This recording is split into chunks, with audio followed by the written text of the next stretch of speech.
And you arrived at the end of that into a room in which there was absolutely nothing, except the room was filled with a volume of violet light.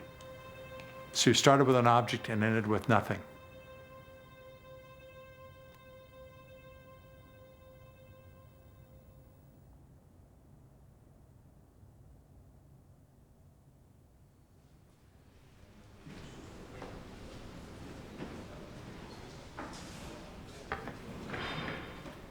After those large, messy action paintings of the late 50s, I knew I had to start honing down, eliminating all those arbitrary gestures. The paintings were out of control. So essentially, I took myself a format in which I had total control. That is, I made the paintings very small so that every single drop of paint in there was something I intended.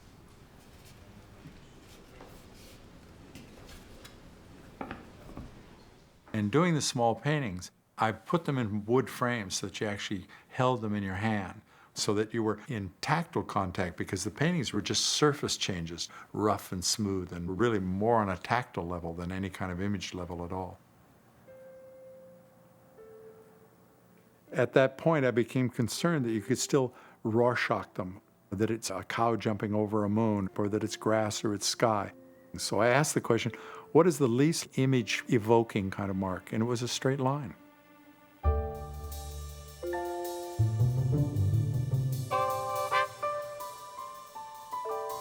They were kind of, in the beginning, kind of like pickup stick paintings, and they had a lot of energy and a lot of action and interaction with them. And slowly the lines began to straighten out, and less lines were there. And before I knew it, I had gotten to the point where I was painting a series of paintings that had basically 4 straight lines on them. I figured out a way to put the lines on so that I could move them around a bit. And an interesting thing started to happen, especially when you do that for 2 years. I would spend all day just looking at these lines, moving them up and down. Only the thing that would happen in the beginning, because I didn't have this good love of concentration, is I would sit there and look, and they would just really basically mesmerize me. And after a while, I would just kind of go. And then I'd wake up, 10, 15, 20 naps a day. I mean, these little short naps. After a while, though, I got really quite fascinated by the fact that I could start to see the most subtle kind of nuance. And I began to feel that I actually was aware that the entire painting was restructured. And I became, for the first time, aware of how critical the eye is.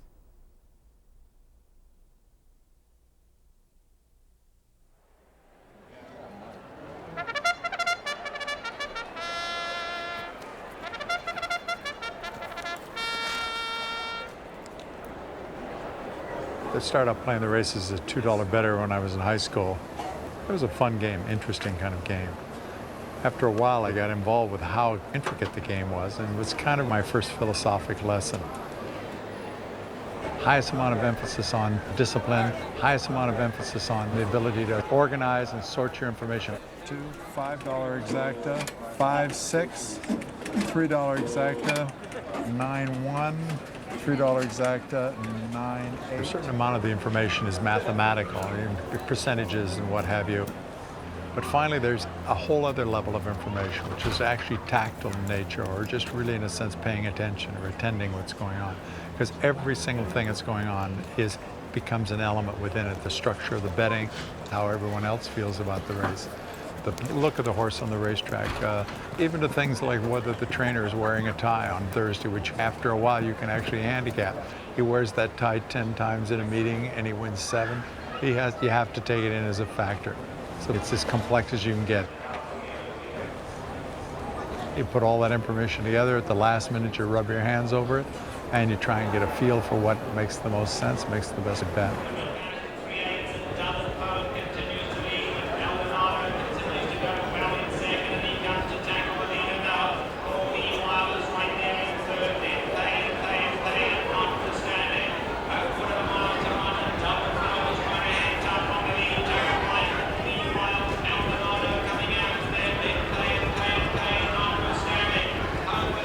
All right, come on. Hang in there, hang in there. Stay with him, stay with him, stay with him.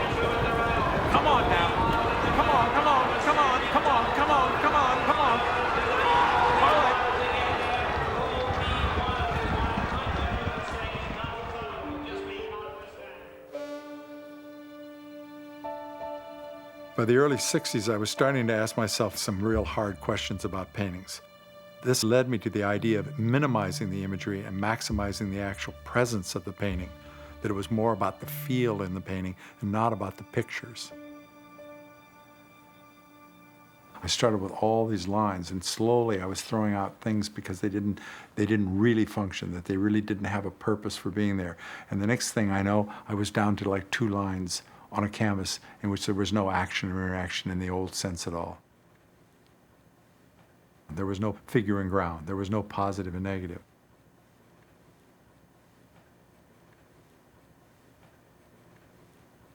The paintings created a very strong emotional response. When I first showed them, a woman came up to me and said, "Did you paint these paintings?" And I said, "Yes." And she said, "You absolutely must cease. You must cease now. This work is absolutely unacceptable."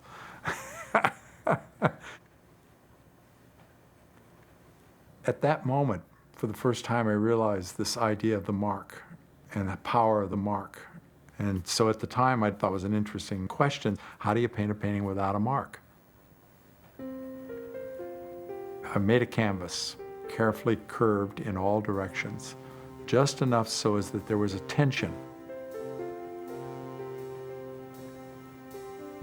And finally, what I did was to put dots on. I put these very small red dots on, and then between every one of those dots, I made an optically correct opposite color, and they would slowly get softer and softer and softer and softer. It was a very tedious activity to do. In fact, here I am at 35 or 38 years old, something, making little dots on a canvas. I was a lot of doubt about what the hell I was doing. Full-grown man, that was my occupation, making these little dots. But what you had was like a field of energy.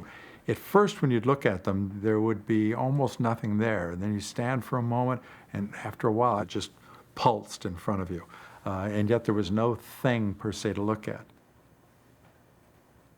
At that moment, though, I became aware that the shadow around the edge of the frame sometimes would almost be stronger than anything else. I realized that all of our ideas, all of our concepts, all of our assumptions are essentially all acted out within a frame which we had never even thought about. In other words, there was already a structure which pre-structured everything we did. And the question, of course, was, what are the grounds for that structure? And what sense does it make with regards to this kind of painting? It became very clear to me that that was the last vestige of the old concept of looking, in a way.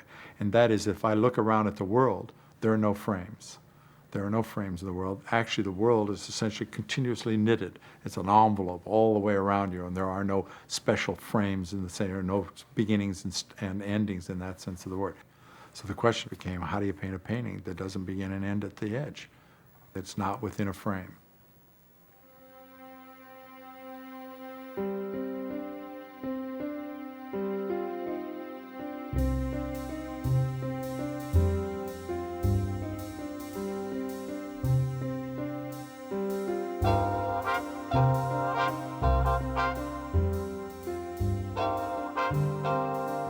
Came up with the idea to make the shape round, to take away the critical corners, so it became more neutral as a form. I found these metalworkers that would shape these aluminum discs for me. They actually made bodies up for race cars, and they did them all by hand.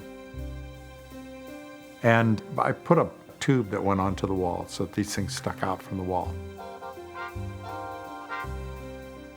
And then I started painting them using automotive paints.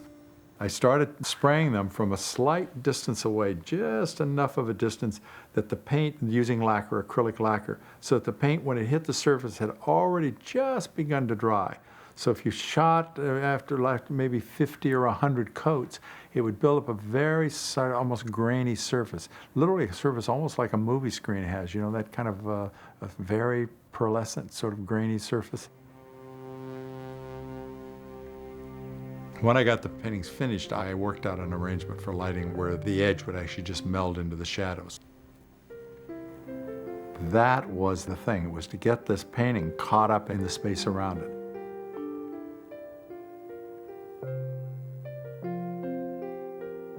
And they were greeted roundly with an amazing amount of negativism. They were declared to not be painting, but at the same time they were declared not to be sculpture, and so they sort of existed in no man's land.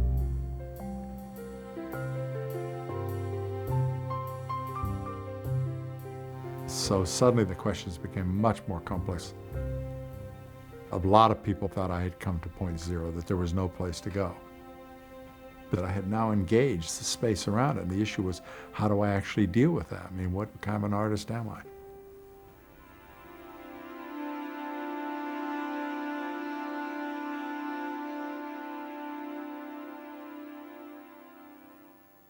I was outside of the dimensions of art. It has always been defined a world of pictures and objects. And I wondered how other people were thinking about the world at this point in time. So I started talking to mathematicians and physicists and people in other disciplines. And in that process, I met a guy named Ed Wirtz. Here's a man doing most of the physiology for the walks on the moon. He had no interest in art really at that time at all. So I came into his office and sort of was introduced, and we started talking. And he had this amazing curiosity, and he had this tremendous ability to sort of ask questions. And we brought in a young artist by the name of James Turrell, so we had a really good three-party kind of dialogue. So we started experimenting with putting ourselves in particular situations. One was, for example, an anechoic chamber. A totally sound-dampened space. Absolutely no sound. This thing is suspended. It's also a Faraday cage, so there's absolutely no electrical impulses passing through it. We had a fourth party bring each of us in, put us in a chair in the middle, and the rules were basically you couldn't walk or move around.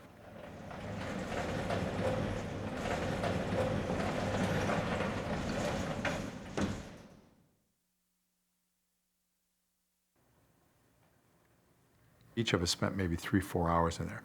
Absolutely no sound and no light.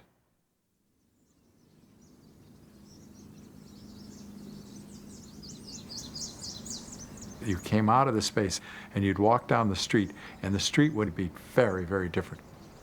And there was a house, a tree was a tree, all those things were the same. But first of all, everything had an energy level to it. Everything was kinetic almost. I mean, everything was just alive, and the quality of colors in that were extremely intense. What happens in that space is that you change your sense threshold. Your audio and your visual senses become really heightened. And you also change your sense dependence. In other words, your other senses are really activated. I mean, it's a really nice, revealing thing. The world does not necessarily look how we think it looks. I mean, as I say, things are things, but why and how we see them and at what level they, in a sense, impinge upon our consciousness, the degree that we let them in, i.e. value them, radically changes our worldview. And so you first time start really realizing that the process of perception, which we kind of take for granted as if it's given, is not given, that we actually do it. And that perception is essentially one of the great beauties of our lives, one of the great strengths of our lives.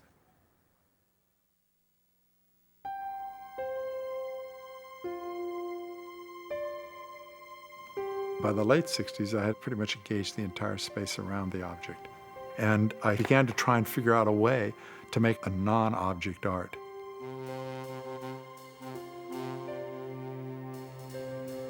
I experimented with light, started with big sheets of glass and that, and finally developed these tall acrylic columns.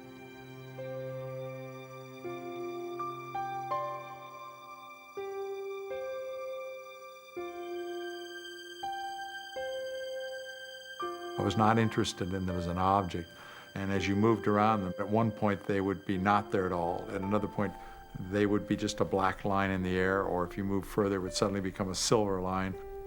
So that they came and went and manifested themselves in the space.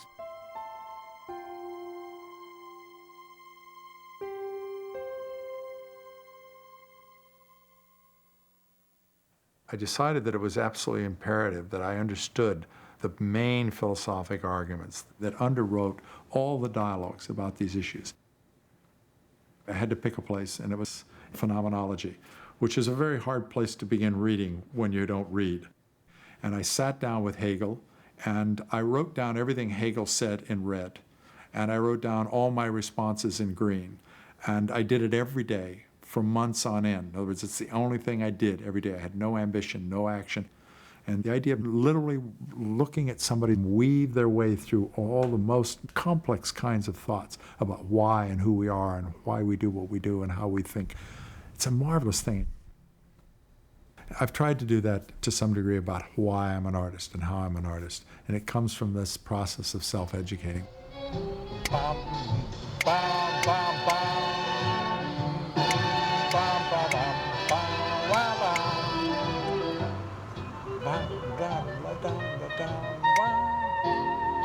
There it is right there.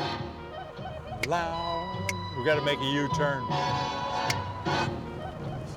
The reason I come all the way to this one is because they have the right kind of ice, and they'll pour it the way I want it poured. And there's a difference. How's everything today? Everything's terrific. Right about.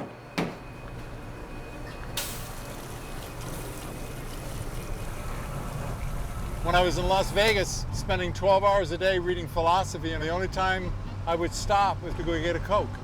And at one point I suddenly realized there's no sense having one unless you have a really great one. And so I put it all together, the ride, the music, I take myself a little break. It's my philosopher's walk.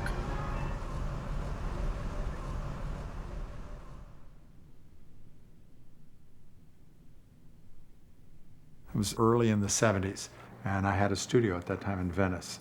And it was a great studio, but the questions that I had been following had led me to a place in which making things was no longer critical to actually exploring what the nature of art was.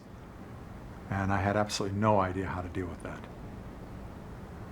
It seemed the only thing that I could possibly do was to get rid of the idea of being a studio artist. So I did. I just closed up the studio,